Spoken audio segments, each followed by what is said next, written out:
The Gators Breakdown Podcast is ready to go.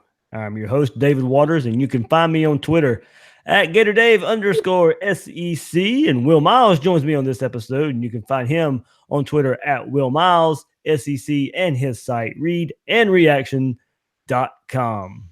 Will, we have a whole new crop of Gators to discuss and analyze and break down here.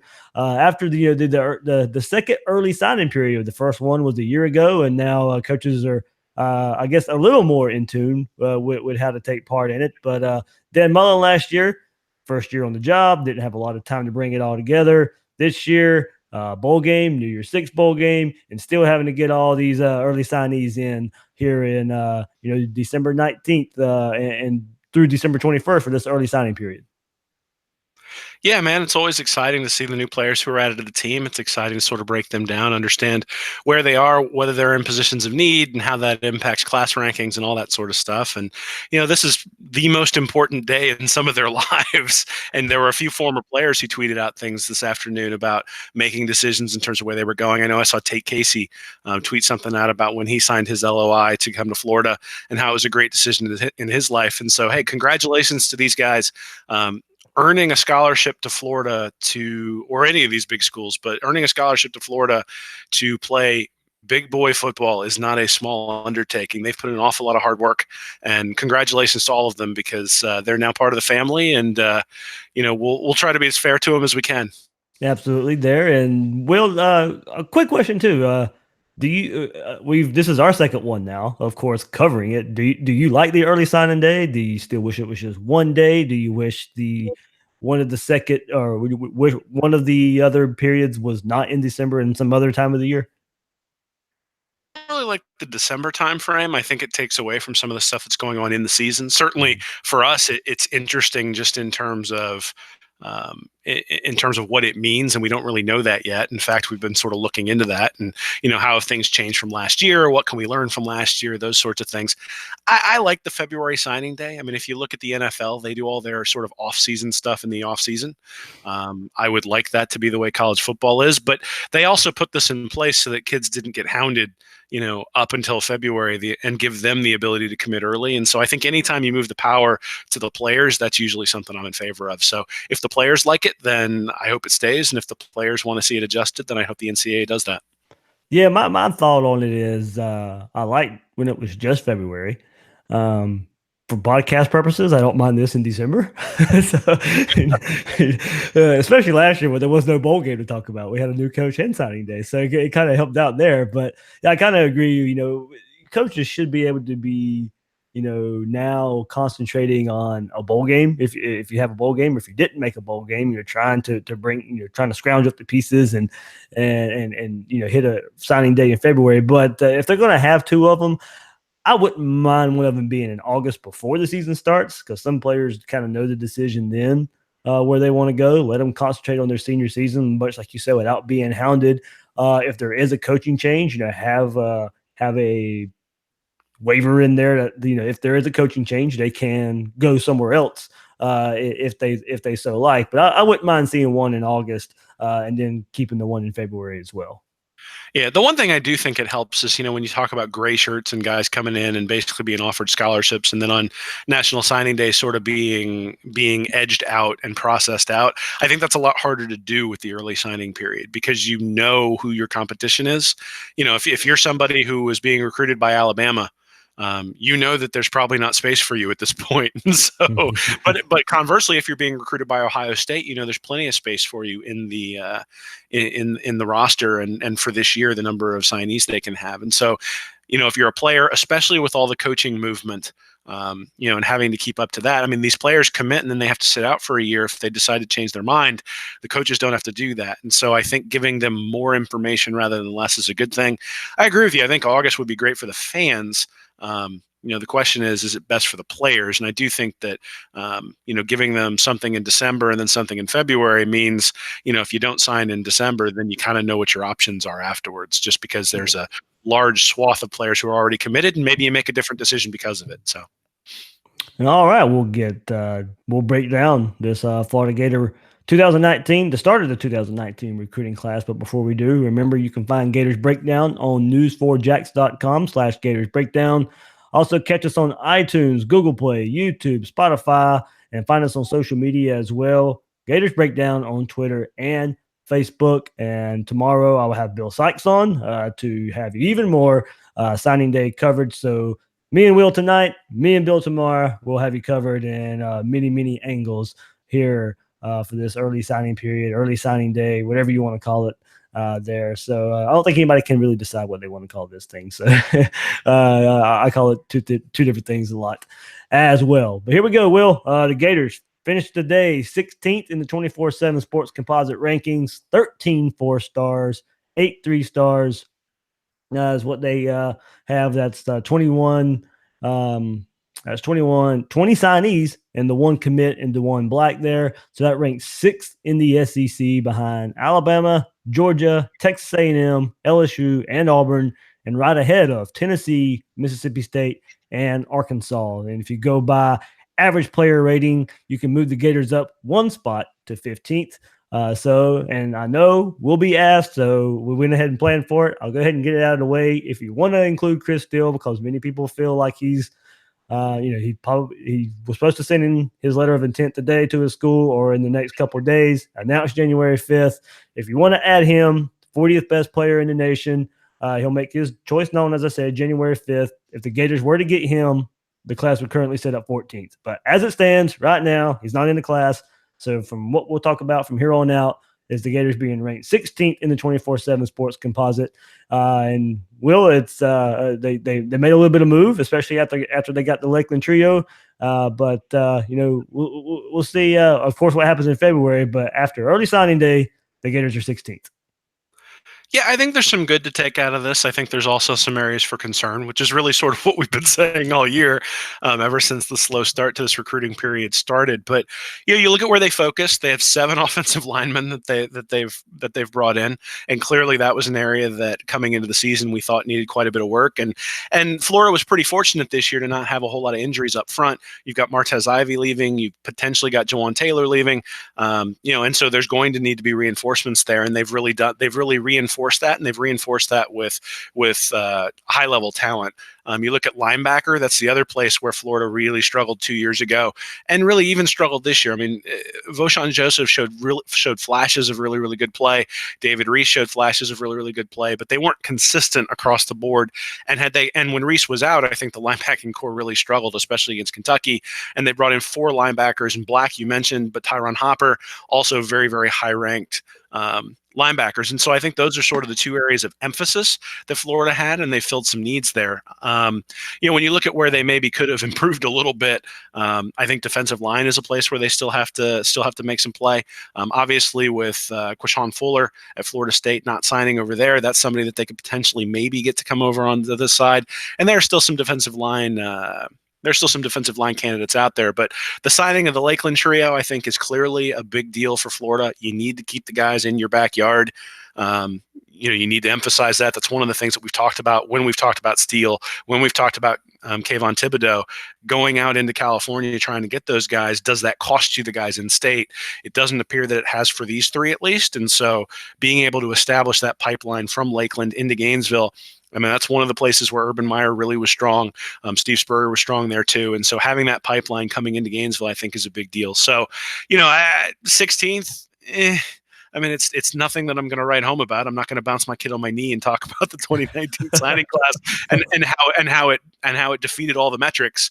But I think there's some really good players here. I think there is a lot of confidence that the staff is skilled at taking these players and molding them into what they need to be. I think there's a lot of confidence that the right players for the staff are coming in, and we'll see what Mullen's able to do with it. I will say that you mentioned the 5 SEC teams that are in front of them. That's a problem. You can't be out recruited by half your conference or by, a third of your conference on a consistent basis. That's going to have to improve. And we'll see whether Mullen can do that. But, we're only at the early signing stage. I think there's some evidence that we're not going to see a whole lot of movement now that we're in the, now that we've had this period, and there are a lot of guys who are off the board at this point. But we'll see what Mullen's able to do. Maybe he's able to flip some high level guys. If he can bring in Steele and Elam, then I think you can start saying that they've got some elite talent to go with a very solid base of guys that they brought in, like you mentioned, the 13 blue chips. Yeah, so here we go. You started with it. I'm going to kind of go with it too. Is feeling the need and talk about some positions here. Hey, look, you feel the need at quarterback. I am a big believer. You bring a quarterback in every class. We saw when Florida didn't do that. We've seen the problems that causes. And Dan Mullen has said that's a strategy of his. He said it from the day he was hired. He said it last year when he was recruiting. You got Emory Jones. You got Jalen Jones. You got Anthony Richardson already committed for next year. Look, he's transforming that quarterback room already in just a year's time. First of all, from better play from Felipe Franks, but also on the recruiting trail and getting Emory Jones and Jalen Jones and another one committed down the line. So, you start talking about filling a need. It starts up top. It starts at quarterback. And you have to really like what Dan Mullen's doing there. So also talk about transformation of positions. The offensive line, absolutely transformation there. Signed 7 this cycle. 4 of those being 4 stars. And, after signing 4 offensive linemen last cycle. So that's 11 in the last 2 cycles. Look, 2 positions that Mullen has come in, transformed that we saw as some of the biggest weaknesses on the team. You look at 2 positions now that have been completely transformed by, looks like a talent influx as well, players that fit your system. And what we considered a problem coming into this season, maybe we won't see as too much of a problem in the years to come, Will. Sure. I mean, the hope is that these guys come in and that they perform and that you hit, you bring in 7 offensive linemen, you only got to hit on 5. But again, quality depth, I think, is something that we all knew was missing last year. That if Martez Ivey had gone down the second game with some sort of season-ending injury, it would have meant a whole lot of trouble for that offensive line. And luckily, we didn't see that this year, but I'm sure the coaches saw it in practice and saw the areas that they needed to improve and put an emphasis there. Particularly the fact that they've got a bunch of high-level 4-star guys who are coming in to play on that offensive line. That's going to be a real shift from what's been there under McElwain. I mean, the offensive line was not an area of emphasis under Jim McElwain. He did not bring in a whole lot of blue-chip guys in that space. So I think it's a great thing that they brought them in. It's a good foundation. The question is always, is it enough? But it's never going to be enough for anybody really, unless maybe you're Saban. Maybe he's got enough at this point. But I think offensive line and linebacker are the areas where they've really emphasized. I think, and the quarterback. I'm glad you mentioned that because Jalen Jones has been committed really from the start. Ever since Mullen came in there, he's got a lot of physical skills. I know they downgraded him recently to a 3-star, but he was good enough to get upgraded to a 4-star during the offseason. So, whether that's an accuracy thing or whether that's exactly why that is, I'm not entirely sure. I'll have to go back and look at some of the statistics, but clearly he's a talented player, and Mullen has shown that he can take guys who have talent and sort of mold them into his system, and he's going to have to do that with Jones. And Will, another thing you just brought up and talking about that, and it kind of just triggered something in my head. You're also, when you're bringing in quarterbacks like this, it allows you to not throw them in right away. And now we've seen, I think, Felipe Franks take enough of a step. We definitely saw it this year where Felipe Franks took enough of a big step. You didn't have to throw Emory Jones out there to the Wolves. Now he'll have some experience and maybe a quarterback battle for next year, but it also lets you know that Jalen Jones doesn't have to come in here when he signed and go through spring and of trying to be the guy. He can work on some mechanics. He can learn the offense and not have to be thrown out there. And that's another part of being able to go get another quarterback, go get one every year. Now these guys can sit and learn instead of having to be thrown out there to the Wolves and thrown out there before they're ready to play. I mean, absolutely, right? I mean, when we talk about recruiting and rankings and things like that, really what we're talking about is depth. And we're talking about probabilities. So if you bring in 5 5-star guys, chances are 3 or 4 of those guys are going to turn into high-level starters. If you bring in 5 4-star guys, you're probably talking 2 of those guys turning into high-level starters. If you bring in 5 3-stars, maybe you get 1 guy who's a high-level starter. And so the proportion of really what you're talking about is how are you building depth. And so it's the same thing in the quarterback room. If you bring in a quarterback every year, you don't have to hit on a quarterback every year. You have to hit on one every 4 years. Yep. So, or every 3 years. Hopefully 3 years. There we go. I mean, if you got a guy going to the NFL, you're doing pretty well at that position. And so, you bring them in. There's a probability they're going to be great. There's a probability they're going to be a bust. There's a probability they're going to get injured because this is a physical sport. And so being able to bring in that quarterback, and that's one of the things that Florida State's really struggling with right now. Yeah. With Howell decommitting and going to North Carolina, Taggart hasn't brought in a quarterback yet in any of his two classes. It doesn't look like he's going to bring in somebody for this one. And if he does, they're probably settling on somebody they didn't want in the first place. Well, sure. So, again, there's value to having that relationship early, saying this is the most important guy on the team, and I'm going to make sure I have him committed. I'm going to have him committed early, and I'm going to have him helping recruit the kind of guys I want on the team, as opposed to waiting out for a high level recruit. But Hal's a good player. He's been committed there for a while. And so I think a lot of it has more to do with the way the Florida State season went this year than it probably does with anything else. And, we've talked a lot. We could jokingly say that, but he just went to a 2-9 team. Well, you know as well as I do that I do not believe that the on-field results impact the 2019 class that much. But hey, as long as we can make fun of Florida State losing, I'm all for it, buddy. Yeah, you had a bad season. Well, he just went to a team that had a worse season. So there we go. All right, we'll move to the other side of the ball and keep on with the good news here. Another position that we'll see an influx of talent is linebacker. You got Tyron Hopper, the 150th best player in the nation, 7th best outside linebacker. Mohamed Diabate, the 167th best player in the nation, 8th best outside linebacker. I'll include unsigned DeJuan Black because he's included in the rankings since he is committed. He dropped a little bit in the rankings this year because he didn't play, but he's still ranked as the 149th best player in the nation without playing a down football this past fall. He's a 10th ranked inside linebacker in the nation. And then the Gators also brought in 3-star Josiah Pierre to give the Gators another outside linebacker. So when you talk about a position of need that needs not necessarily numbers, but a talent influx, that's what they got here in this group that they brought in. Oh, absolutely. And not just numbers, but talent. I mean, David Rees last year was a 4-star, 296th overall, and he's the highest ranked linebacker on the roster until these guys get into campus. And so you look at Black, Hopper, and Diabate, they're all top 200 guys. And so you've got a serious influx of talent. You've also got guys who are categorized as inside linebackers and outside linebackers. You add those to David Rees. You add those to David Rees from last year. You add those to Chatfield from last year as well. And now you've got the real makings of a group that has some inside-outside capability, the ability to maybe be more multiple in Grantham schemes, which is something that Mullen's been talking about since last year. This is a really good group of linebackers. It's really important for Florida to bulk that up. Last year, I wrote extensively about how McElwain had also ignored this area. And so for Florida to fill that space is significant. Randy specials.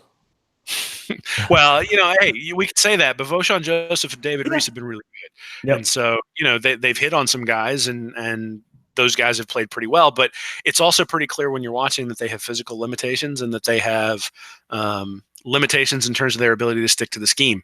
And so bringing in guys who don't have those physical limitations, and you can sort of, from a competition standpoint, if somebody is messing up the scheme, you put in somebody who's just as talented as opposed to having a significant drop off. So, Florida's going to be better at the linebacker position for the next couple of years because of these guys. It was an area of need. It was an area of emphasis, and they got the job done there.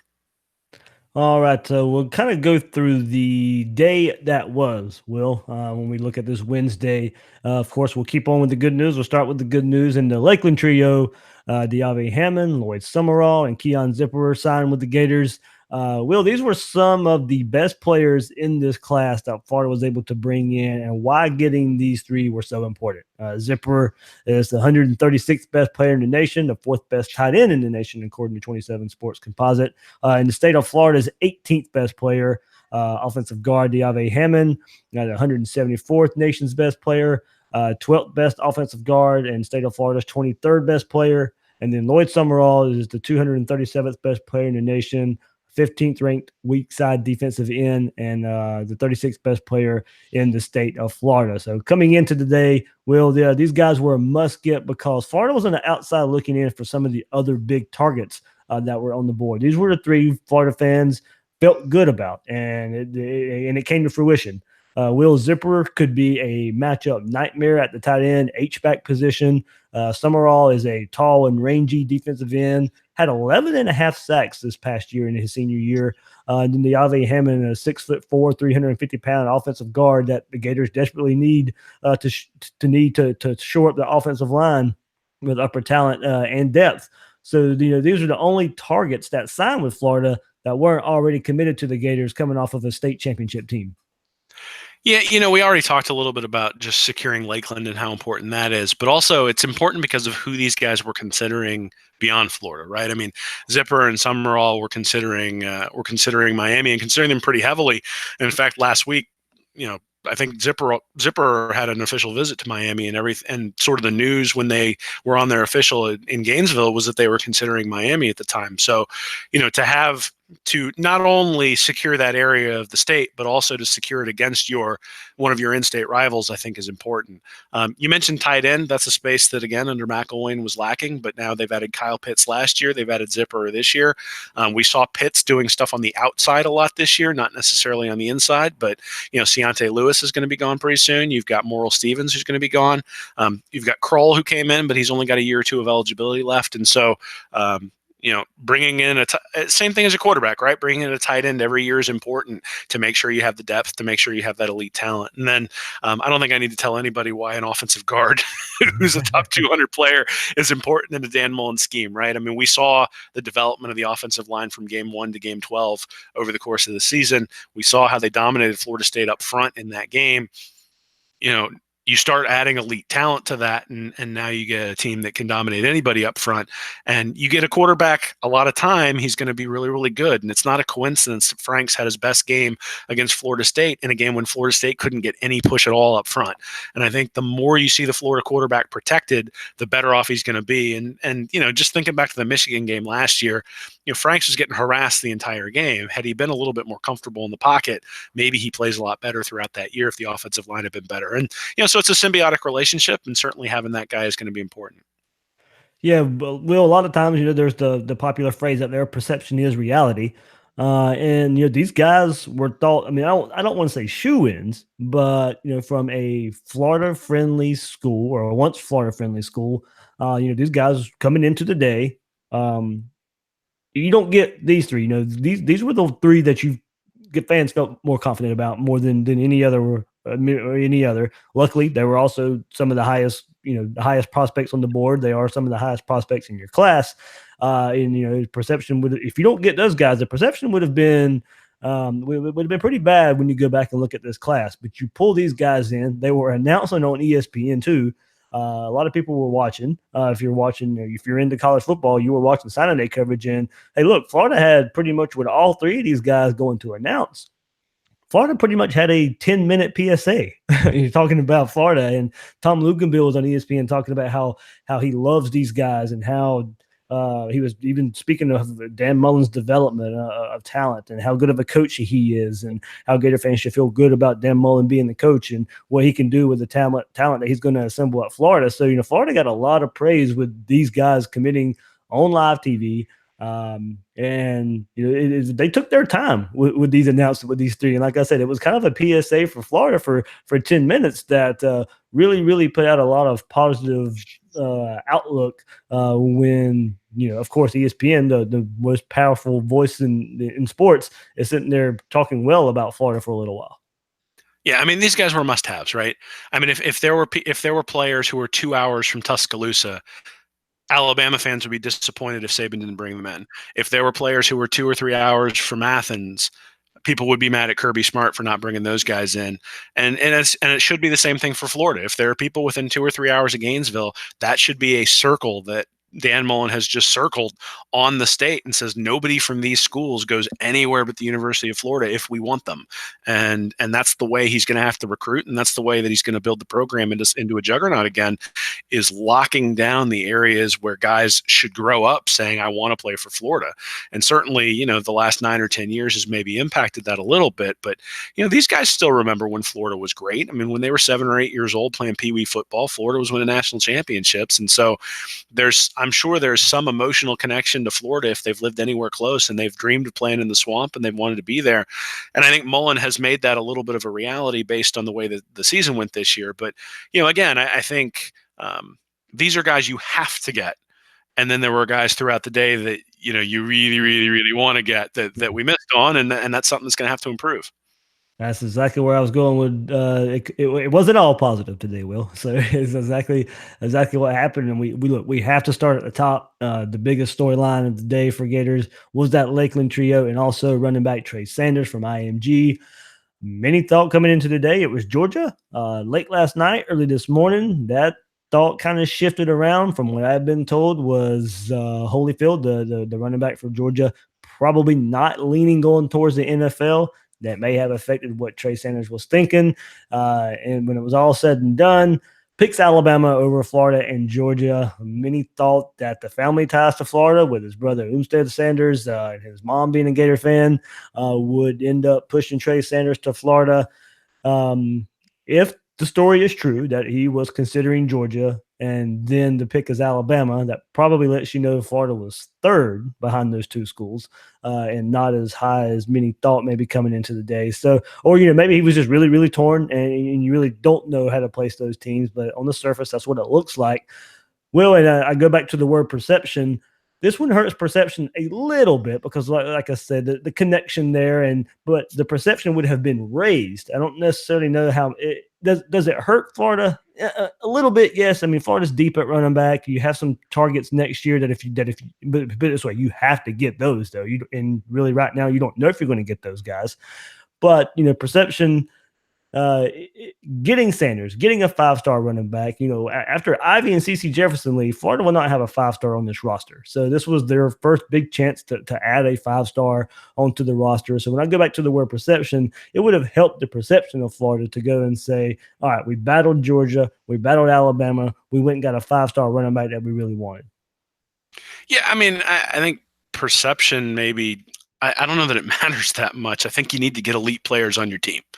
And right now, Florida doesn't have anybody ranked in the top 100 according to the 24/7 Sports Composite who's coming into this class. And if you really want to look at where this class is maybe lacking a little bit, that's really where it's lacking, is the top end talent, the guys who the recruiting services are saying are can't miss prospects. Now, you can argue about how accurate those are, and I think I would argue that they're fairly accurate, because the teams that bring in a ton of can't miss prospects have a lot of guys who go to the NFL and they win a lot of games in college. But at the end of the day, you have to bring in top tier guys in order to win in the SEC and in order to win in college football. And so bringing in one of them is the start. You can't get the second one until you got the first one. You can't get the third one until you got the second one. And so Sanders would have been that first domino to fall, and would have been an important statement, just from the standpoint of you've beaten Alabama, you've beaten Georgia for that particular guy. I mean, look, I want Mullen to win every game when he's on the field. And I want him to win every recruiting battle when he's recruiting, because I want Florida to win everything. And so when a guy goes to Georgia or when a guy goes to Alabama, I'm going to be disappointed, because I'd like him to come to Florida. And so, is it the end of the world that you lost one 5-star candidate? No. And in fact, I don't think you want to judge a class based on one guy. So, if you get Trey Sanders and your class goes up to 14th, if you thought it was bad at 16th, and you should still think it's bad at 14th. If you think it's great at 16th, you should think it's still great at 14th. I mean, I don't think one recruit should change your perception of an overall class. I think you look at the overall class, the quality of the players, and you say, okay, how does this mesh with what we need? And then also, how does this mesh compared to our competition? And that's how you analyze it. And so, had Sanders picked Florida, that would have been how we would have analyzed it. And the fact that he picked Alabama means that the rich get richer and the gap gets wider. And, there's going to have to be some significant development within the Florida program in order to compete with teams like Alabama and Georgia. Just, obviously you go on the field and you play, and that's what you want to do. I mean, teams with less talent win all the time. They just don't win consistently all the time. And so, eventually these dominoes are going to have to fall, and hopefully that happens the next month or two. Yep, and we'll go on to some other targets who decided to go elsewhere instead of Florida, and one along the position, a big position of need, defensive line, where Florida didn't fare so well today either. Derrick Connor picks Texas A&M as of a few days ago. Many thought he was a Gator lean. Texas A&M, Jimbo Fisher come in. He was a FSU commit. 90% of people out there thought that wasn't going to stay. Most people knew. Then most people kind of thought it would be Florida who would get his services. Not so much. Texas A&M, Jimmy Fisher come in and get him. And then the defensive lineman who visited this past weekend at Florida, Siaki Ika. I hope I'm saying that name right. I have no idea if I am or not. He chooses LSU after a late push from the Gators. And I will say I did talk to some people around the program. Florida really, really impressed his family. And it came down to the 11th hour last night. Him and his family were talking. Apparently there was a story out there where they weighed every school in a point system, and Florida actually wasn't out there. But Ika wanted to go to LSU. LSU had been on him for a while. I think since October. He was supposed to be in Alabama's class. That didn't work out. Alabama pushed him out. That's the only reason the Gators even got a visit this past weekend. Florida impressed him so much to kind of put in his head that it could be the Gators to be his next team, but LSU wins out there in the end. And then also defensive lineman Brandon Doorless chooses Oregon over Florida after decommitting from Virginia Tech a couple weeks ago. Most people thought that was the shoe-in after he decommitted from Virginia Tech right down the road from the Gators. So that was 3 defensive lineman wheels that the Gators, some people felt good about Hunter and Doorless as of, if you wanted to say a week ago, and then the Gators kind of just strike out there today.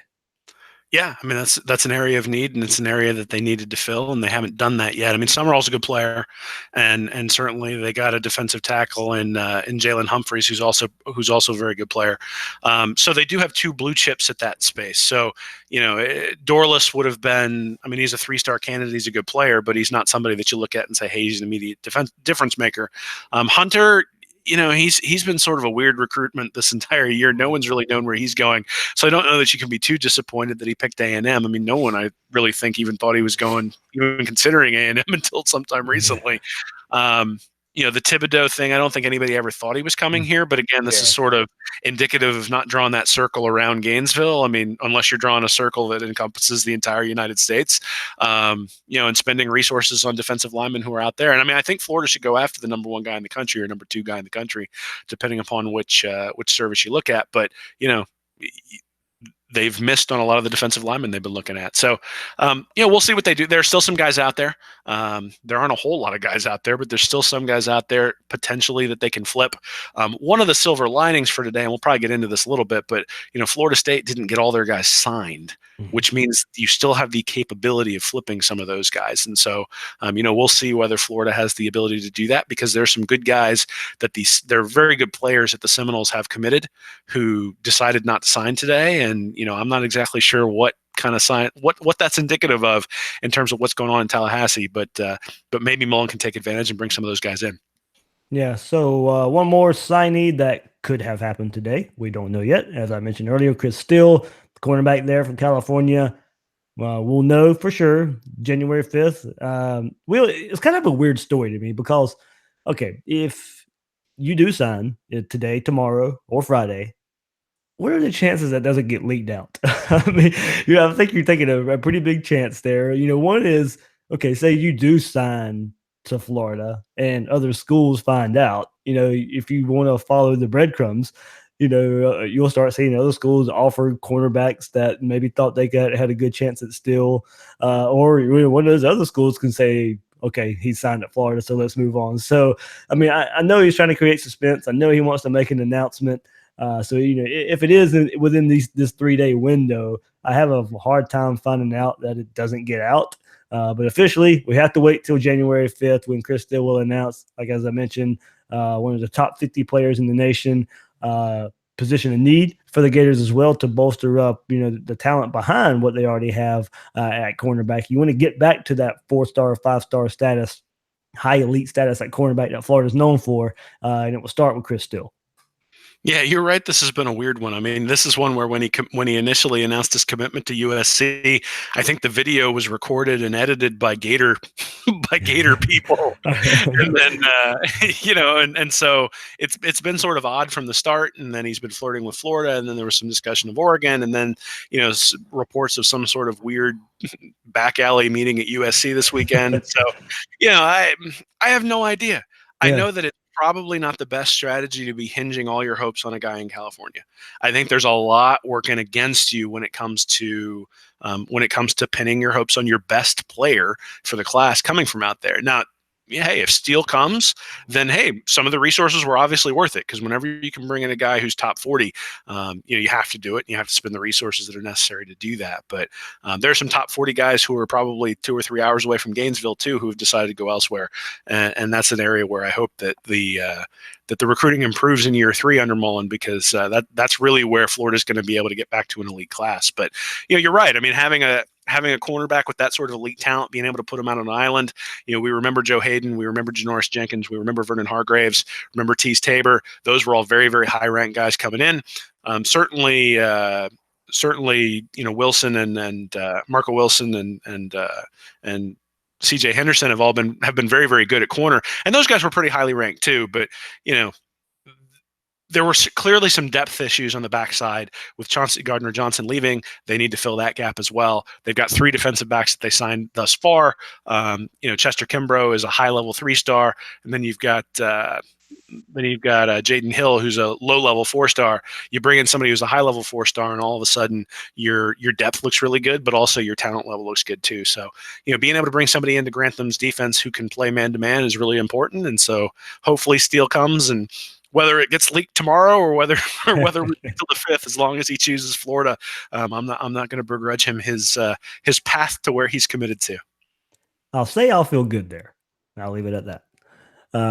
So let's go on and talk about some positions that could have been better, or maybe will be addressed. Coming up here for the Gators going into the February signing day. And they missed on Trey Sanders, but they do have Naquan Wright there.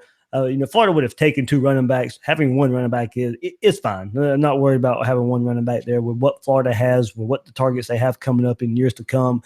Naquan Wright, people that I know coaching high school football here, really love this kid, really love his ability and what he showed his senior year there. So I think Gator fans should be excited at a skill player there. But you turn and kind of look at wide receiver there, and not really a talent influx there, much like what we were kind of talking about the linebacker core there. And Dan Mullen really, really high on 3-star Jamarcus Weston, and he said how good of a person he is and his character, and you could really tell Mullen was kind of genuine there in his signing day press conference there. But then Chris Doering said something on SEC Network that really caught my attention when talking about Weston. And quote, he didn't go to any camps, played at 6'3", 205.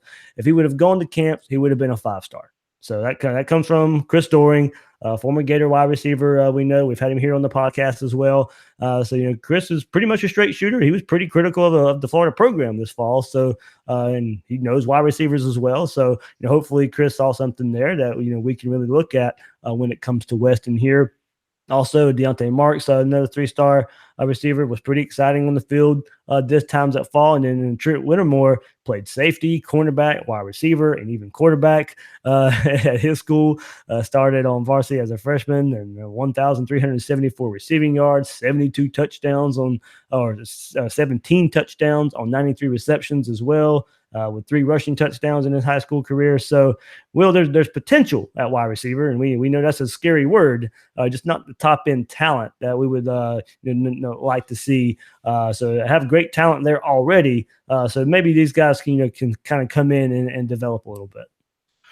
Yeah, I mean, you've clearly seen what Mullen wants to do at the wide receiver position. I mean, obviously, Riley Cooper is sort of the guy you think of in terms of the prototypical maybe guy who isn't a complete burner, but somebody who can be really productive in Mullen's offense. Both Marks and Weston are very tall. They're big guys who are going to be able to go up and high point the ball. Certainly Trevon Grimes that he brought in last year has sort of the same profile in terms of being tall, being able to go get it. So I think it's pretty clear that he likes the tall wide receivers, thinks he can take advantage of some mismatches when they get numbers advantages, whether a guy can beat his guy in the open field or not. Doesn't really matter whether he gets separation if he's 6 inches taller than the competition. But certainly I think there's work to be done there. I don't know enough about Weston to be able to say that he's a 5-star. If Doering says he's really good, then that's great. Hey, guys who are 3-star turn into elite turn into very, very good players to even elite players in college football all the time. It's just at a much lower percentage than 4 stars and 5 stars. And so, I'm never going to look at somebody and say he's a 3-star, he's a bad player. I don't think they are. In fact, I think, like I said at the start, anytime you get a scholarship to play at a place like the University of Florida, you're a really, really, really good football player. The biggest issue here, beyond just the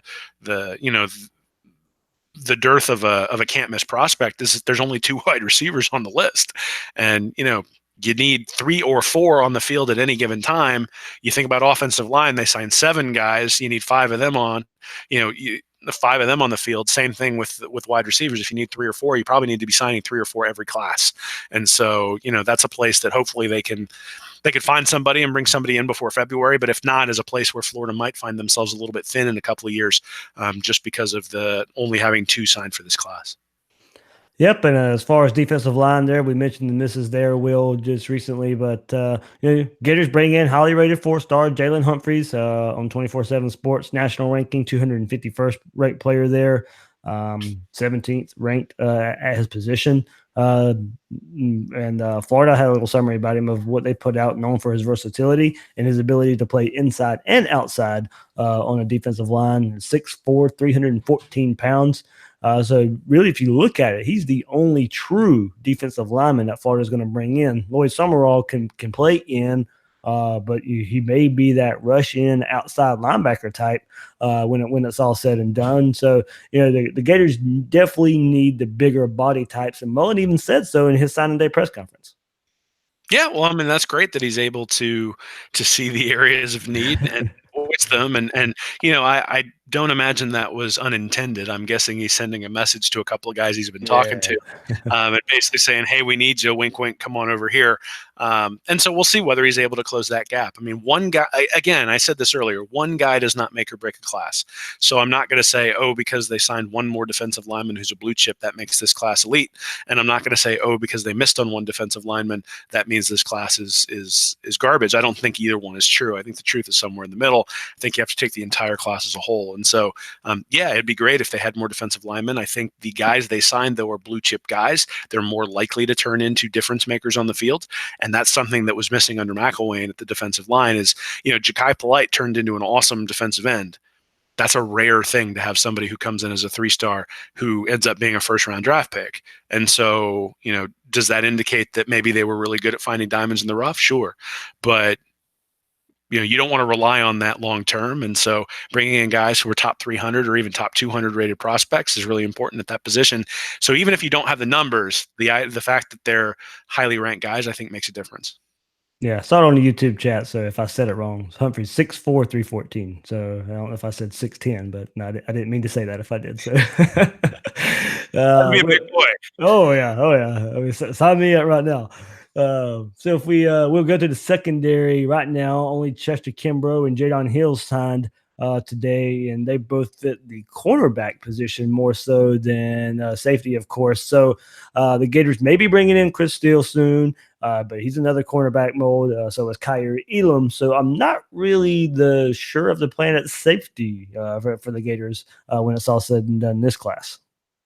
Yeah, you wonder whether maybe somebody like Trey Dean or Amari Burney goes out and takes that space. Those guys were actually recruited as safeties last year, and then Dean was brought in to play corner when Marco Wilson went down. And so with Chauncey Gardner-Johnson leaving, certainly that sort of role is open for somebody like Burney or maybe even Trey Dean. And, these guys coming in may get pretty immediate playing time, especially if there's an injury or two, just because there isn't a prototypical safety out there. I mean, Donovan Steiner's a really good player, but there are also deficiencies. I know against Georgia, he was exploited in one-on-one coverage a little bit. And so they may need to do some mixing and matching, especially as these guys are younger, to make sure that they've got the right guy on the field. So almost have like a nickel and a dime package and then have more of a run package, just like you would do with linebackers who are physically limited or scheme limited because they're younger. You can do the same thing with the defensive backs. Well, okay. One thing I wanted to get at here is I think we have to take a look at the state of Florida and what the Gators were able to do at this early signing period in the state of Florida. And if Florida's going to get back to the elite recruiting that we've discussed, they have to start getting the state's top talent in the fold. They need to be Gators. And according to 24/7 Sports, you have to go to Keon Zipperer before you find the highest ranked player that is committed to the University of Florida, that is from the state of Florida. He's the 18th ranked player in the state. So now, we'll see what happens with Akeem Dent, Kyer Elam, Mark Anthony Richards. But Will, you look at the top, and now I know the whole IMG stigma and how if you want to count those guys or not. But some of those guys are from the state of Florida. But the top 3 players in the state of Florida are all from IMG. Nolan Smith, committed to Georgia. Trey Sanders, committed to Alabama. Evan Neal, committed to Alabama. Frank Latson, committed to Clemson. The 6th best, Tyreek Stevenson, will decide between Georgia and Miami. Will, this is a trend that definitely, has to change. I don't want to harp too much on next year's class just yet. We need to concentrate on what we have here. But it does look better there for the Gators. Demarcus Bowman, the 3rd best player in the state. The Gators kind of in good shape there a year away from now. Wide receiver Leonard Manuel is the 4th best. There's a lot of buzz about Florida with him as well. Florida commit Kavon Lee is 11th best player in the state. Gators already have him in the fold. But if you go back and look at this class, Will, this is it's been a trend for way too long that some of the state's best talent is not going to Florida. And in this class, they're not going to Florida State or Miami either. They're headed out of the state. Yeah, well, not only that, they're going to the rivals that Florida's going to have to go through in order to win the SEC. I mean, Clemson, you mentioned there for Ladson, but everybody else is going to Alabama or Georgia. And so you can't have guys in your backyard going to Georgia. You just can't. You can't have guys in your backyard going to Alabama because you're eventually going to come play them. And I know there was some sort of quote about Saban talking to a guy who wound up committing to LSU and basically said, well, I guess we'll have to kick your butt every year.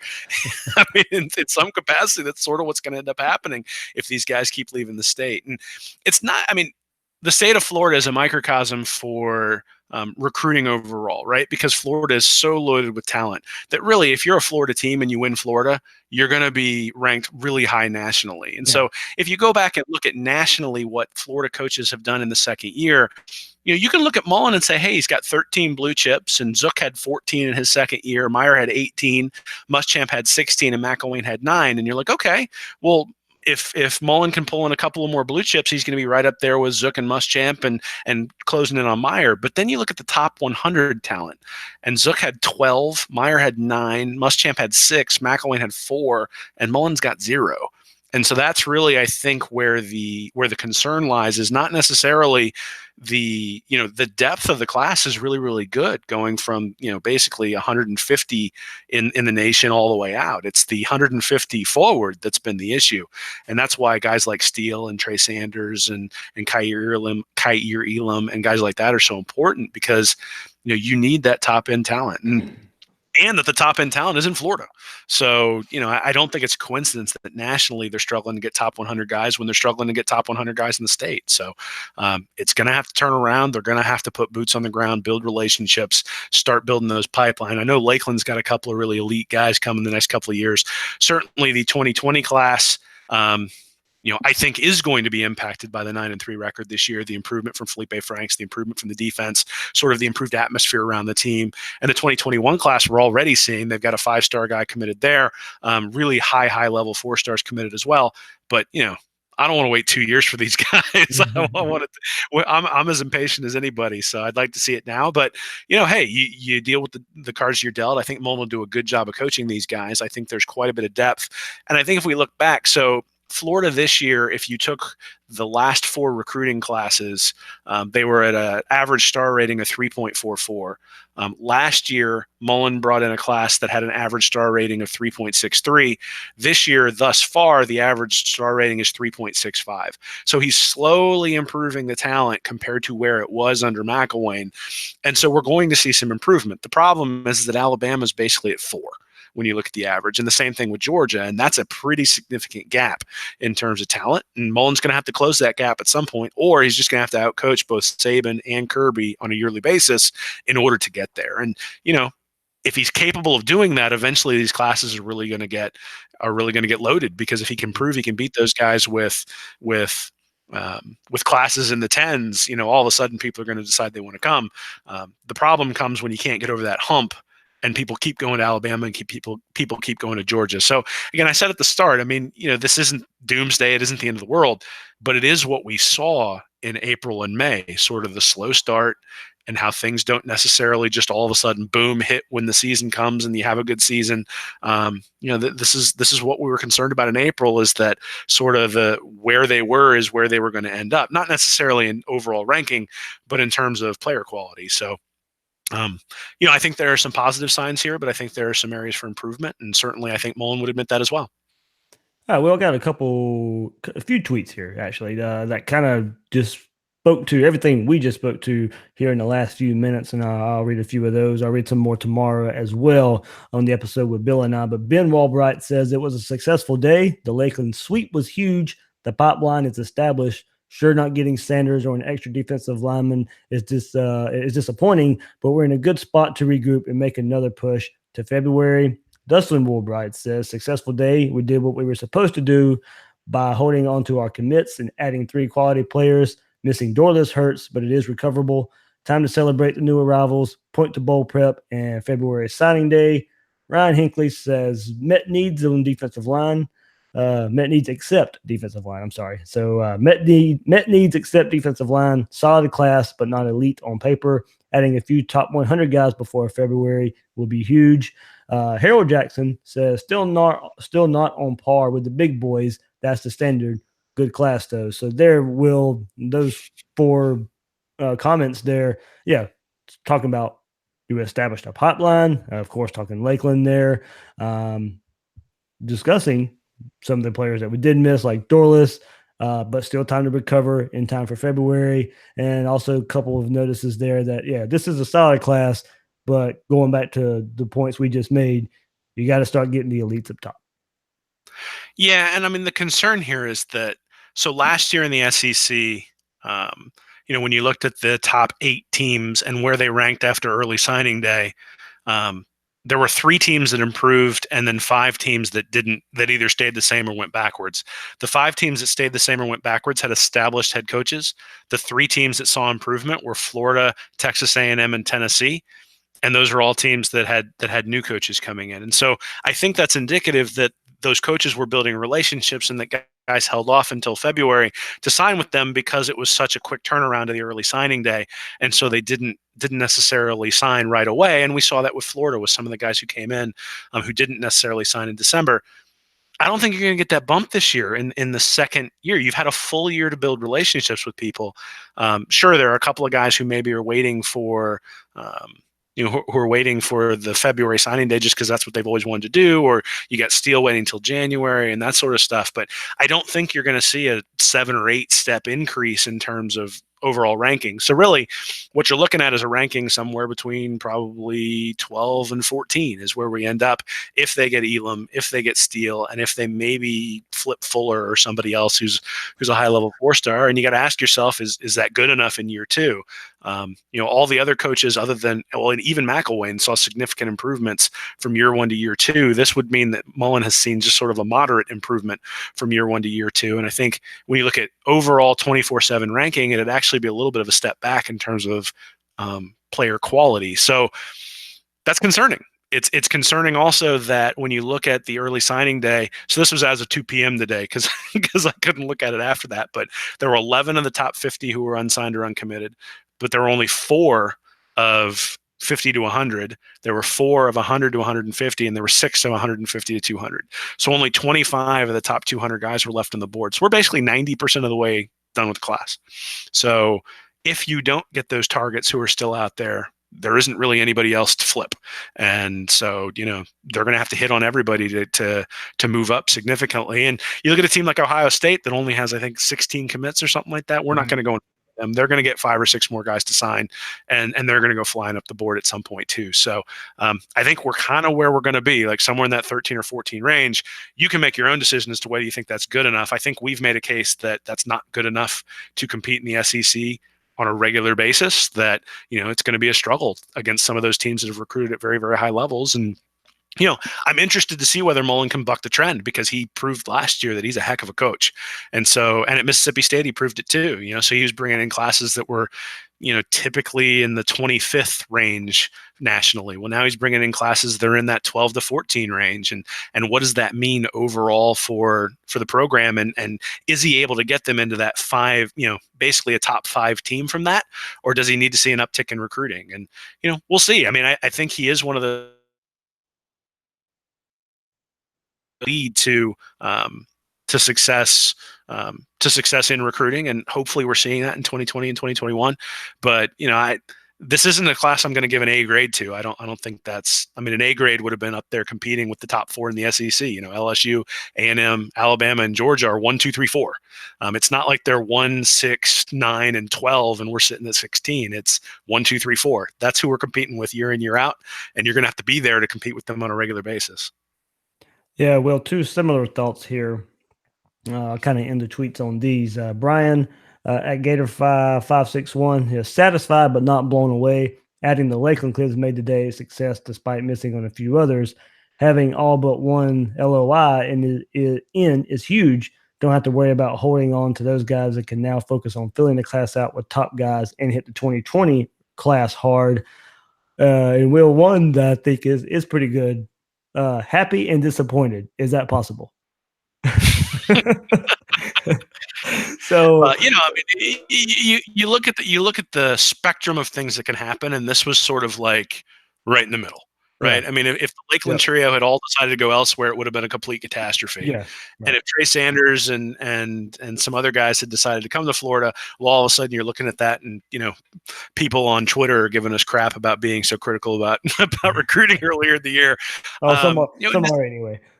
That's fine. So they can have their opinions. I mean, in April and June, we talked specifically about looking where the class was and said it was behind. And, I remember writing that it was going to say we never once said Dan Mullen can't recruit. No, those words never came out of our mouth. So, well, I mean, at the end of the day, you got to look at what's on paper, though, and you got to say, hey, this is where we are, and we'll see in February. I mean, maybe he pulls him. I don't want to say miracle, but maybe he does a really, really good job of closing in February, and they flip a 5-star. You've still got Akeem Dent, who hasn't signed with Florida State. You got Quashon Fuller, who hasn't signed there either. You bring in Steele, you bring in Elam, and all of a sudden things look a lot differently. And I certainly hope that happens, because anytime you can bring excellent players to Florida, that's something you want to do. But I think this is the foundation for a very, very good team. Whether it's the foundation for a championship team is going to have a lot to do with whether Mullen can bring in supplemental classes in the next couple of years that are significant, that have a lot of high-end talent. It's going to depend on how he can develop his quarterbacks, as it does for every program, and I'm excited to see whether he can do that. All right. Well, let's take a look at the rankings before we go to the final rankings. I don't think we ever really looked at that and kind of what Florida was facing there. And where kind of the SEC teams are, and some of the competition, in-state competition as well. So Alabama number 1, Georgia number 2, Texas A&M number 3, LSU number 4. That's in the nation. 4 of the top teams in the nation in recruiting are from the SEC. And three of them we have to play every year to win the conference. Right, more than likely. Georgia and LSU for sure, and then Alabama in the SEC title game, or heck, if Texas A&M was to win the West, that would be a third as well. So. Or LSU again, right? I mean, if you think about who's going to win the West, it's probably going to be one of those 3, and so you're going to play 3 of the 4 every year to have to win the SEC. Yep. Oregon at number 5, and man, I tell you what a job Cristobal has done coming to Florida, get talent from Florida to go all the way out west, and getting Thibodeau as well. So Oregon at number 5, there. Oklahoma number 6, Clemson number 7, Michigan number 8, Texas at number 9, Penn State at 10. Another SEC comes in at 11 with Auburn, a team you have to play next year. So a team that has been recruiting pretty well, but for all said and purposes, I think Gator fans feel pretty confident about that game next year. Ohio State at 12 with 16. Auburn only had 17 commits as well, so they'll probably move up a little bit, maybe lose some guys. we'll see what happens there. But Ohio State was 12th, only 16 commits. They'll, as Will mentioned earlier, they'll move up. Notre Dame comes in at 13, Florida State at 14 there. So if you look at them, Florida State 19 signees commits combined. 14 have signed a letter of intent. So 5 of their commits did not sign. So Akeem Dent, Nick Cross, Brandon Gant, Travis J, Quayshawn Fuller. We said a few of those names a couple of times here. All those guys did not sign with Florida State. So it would be interesting to see if they can keep a hold of those guys or those guys flip to other schools. And we'll see. I want to go to that real quickly because you mentioned Cristobal at Oregon, and everybody was really sort of in awe, I think. And I think some of us as well were concerned in terms of Taggart pulling guys from Florida out to Oregon. You got to wonder at this point whether that was Cristobal pulling people out to Oregon because Taggart can't even get the guys in the state now that he's in the state. So, it's really been a disaster of a year up there in Tallahassee, and I am enjoying every minute of it. And hopefully Florida can make it even worse coming into February. But anyway, you'd mentioned Oregon and you'd mentioned Florida State. I wanted to make sure I got my shot in.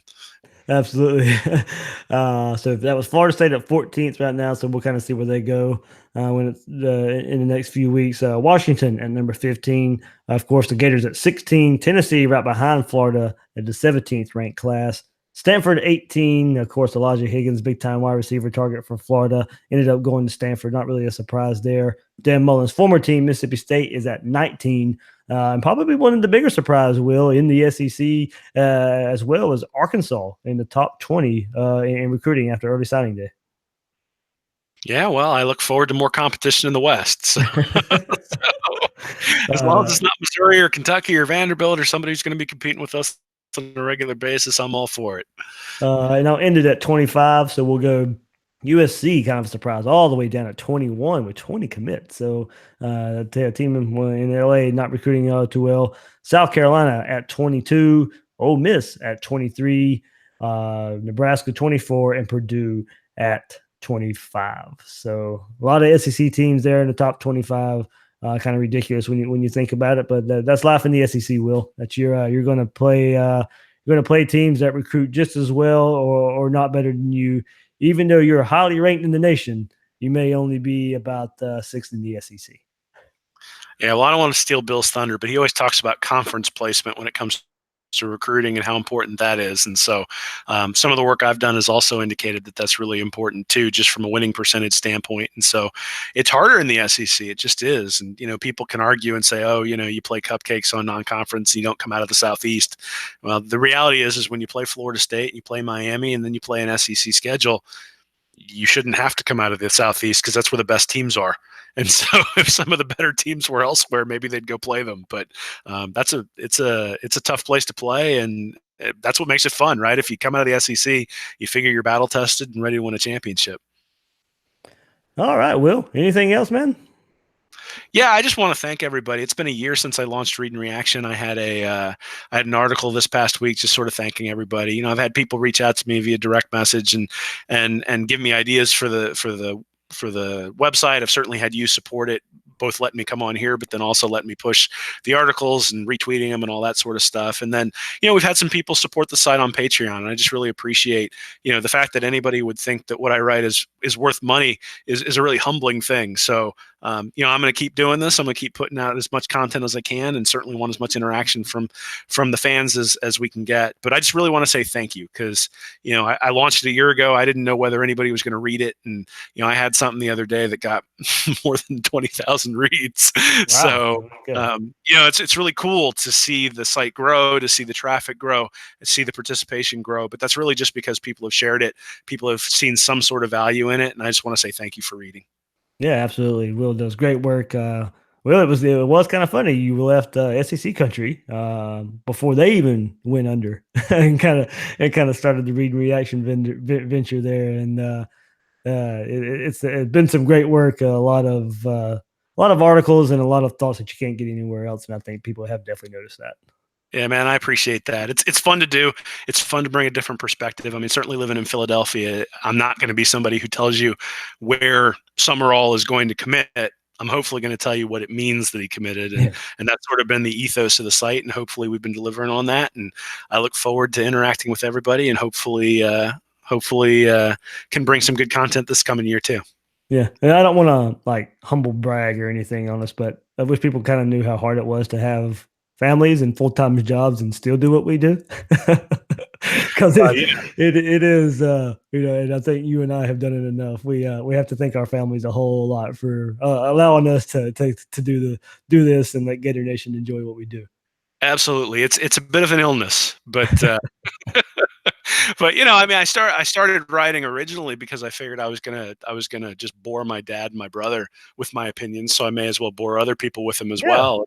And it is a lot of hard work, but it's a lot of fun, and it's rewarding, and it's fun to be part of a community. We sort of live in a world where not to get too large picture, but we live in a world where there's a lot of division and where there's a lot of you don't necessarily have the same community that you had maybe 50 or 80 years ago, just in your backyard, and people move around a lot and all sorts of stuff. And football is one of those things that's just a community thing. It's a communal thing. Every Saturday, there are Democrats and Republicans and libertarians and scientists and liberal arts majors and all those people coming together around one common goal. And that's a really cool thing. And I've experienced that community over the last couple of years, and it's really brought value to my life. So again, thank you everybody for reading, and it's worth putting in the hard work because it's fun and it's rewarding.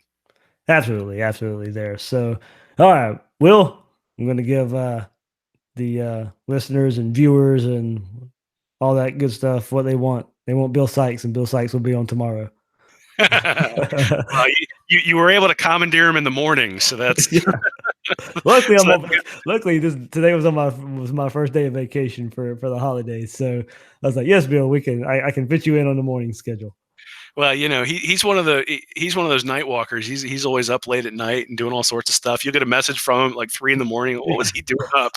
And part of that is because of his job, but I think part of it's just sort of his personality too. So I look forward to hearing what Bill has to say, and certainly we get to hear from him behind the scenes all the time. But I know the fans love hearing from him, and I look forward to hearing what he has to say.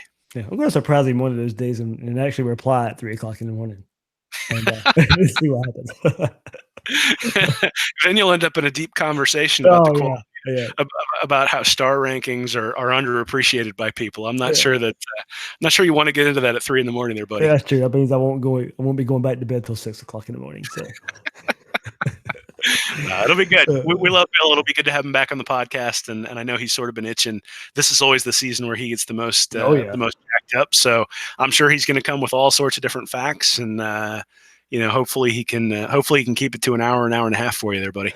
The 5-star nerd will be making his appearance on the next episode of Gators Breakdown. So, Will, hope you have a good Christmas, man. It's kind of will be our final episode together before the holidays. So have a good Christmas with you and your family. And I think this episode was really good. I think we did some good things here. Hey, right back at you, man. And Merry Christmas to everybody out there. And we're not going away. We can't stay away.